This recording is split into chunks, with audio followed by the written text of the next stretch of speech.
कार्तिक महात्म्य का 11वां अध्याय। एक बार सागर पुत्र जलंधर अपनी पत्नी वृंदा सहित असुरों से सम्मानित हुआ सभा में बैठा था। तभी गुरु शुक्राचार्य का वहां आगमन हुआ। उनके तेज से सभी दिशाएं प्रकाशित हो गईं। गुरु शुक्राचार्य को आता देखकर सागर पुत्र जलंधर ने असुरों सहित उठकर बड़े आदर से उन्हें प्रणाम किया। गुरु शुक्राचार्य ने उन सबको आशीर्वाद दिया। फिर जलंधर ने उन्हें एक दिव्य आसन पर बैठाकर स्वयं भी आसन ग्रहण किया। फिर सागर पुत्र जलंधर ने उनसे विनम्रता पूर्वक पूछा, हे गुरुजी, आप हमें यह बताने की कृपा करें कि राहु का सिर किसने काटा। इस पर दैत्य गुरु शुक्राचार्य ने विरोचन पुत्र हिरण्यकश्यप और उसके धर्मात्मा पौत्र का परिचय देकर देवताओं और असुरों द्वारा समुद्र मंथन की कथा संक्षेप में सुनाते हुए बताया कि जब समुद्र से अमृत निकला तो उस समय देव रूप बनाकर राहु भी पीने बैठ गया। इस पर इंद्र के पक्षपाती भगवान विष्णु ने राहु का सिर काट डाला। अपने गुरु के मुख से इस प्रकार के वचन सुनकर जलंधर के क्रोध की सीमा न रही। उसके नेत्र लाल हो गए। फिर उसने अपने धस्मर नामक दूत को बुलाया और उसे शुक्राचार्य द्वारा सुनाया गया वृतांत सुनाया। तत्पश्चात उसने धस्मर को आज्ञा दी कि तुम शीघ्र ही इंद्रपुरी में जाकर इंद्र को मेरी शरण में लाओ। धस्मर जलंधर का बहुत आज्ञाकारी एवं निपुण दूत था। वह जल्द ही इंद्र की सुधर्मा नामक सभा में जा पहुंचा और जलंधर के शब्दों में इंद्र से बोला, हे देवता धाम, तुमने समुद्र का मंथन क्यों किया और मेरे पिता के समस्त रत्नों को क्यों लिया? ऐसा करके तुमने अच्छा नहीं किया। यदि तू अपना भला चाहता है तो उन सब रत्नों एवं देवताओं सहित मेरी शरण में आ जा, अन्यथा मैं तेरे राज्य का ध्वंस कर दूंगा। इसमें कुछ भी मिथ्या नहीं है।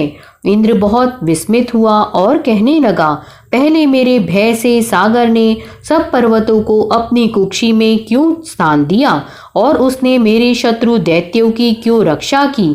इसी कारण मैंने उनके सब रत्न हरण किए हैं। मेरा द्रोही सुखी नहीं रह सकता, इसमें संदेह नहीं। इंद्र की ऐसी बात सुनकर वह दूत शीघ्र ही जलंधर के पास आया और सब बातें कह सुनाई।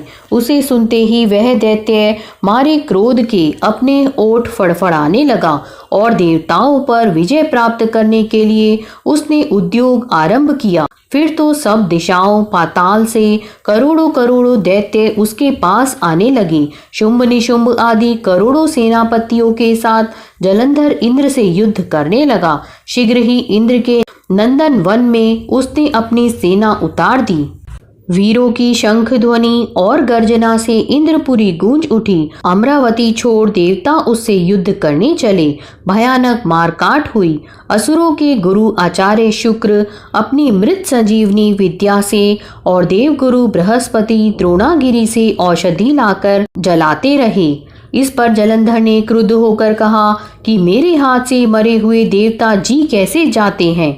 जलाने वाली विद्या तो आपके पास है। इस पर शुक्राचार्य ने देवगुरु द्वारा द्रोणाचार्य से औषधि लाकर देवताओं को जलाने की बात कह दी।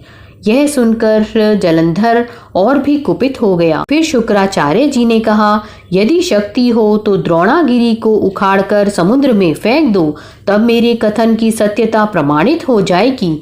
इस पर जलंधर कुपित होकर जल्द ही द्रोणागिरी पर्वत के पास पहुंचा और अपनी भुजाओं से पकड़कर द्रोणागिरी पर्वत को उखाड़कर समुद्र में फेंक दिया।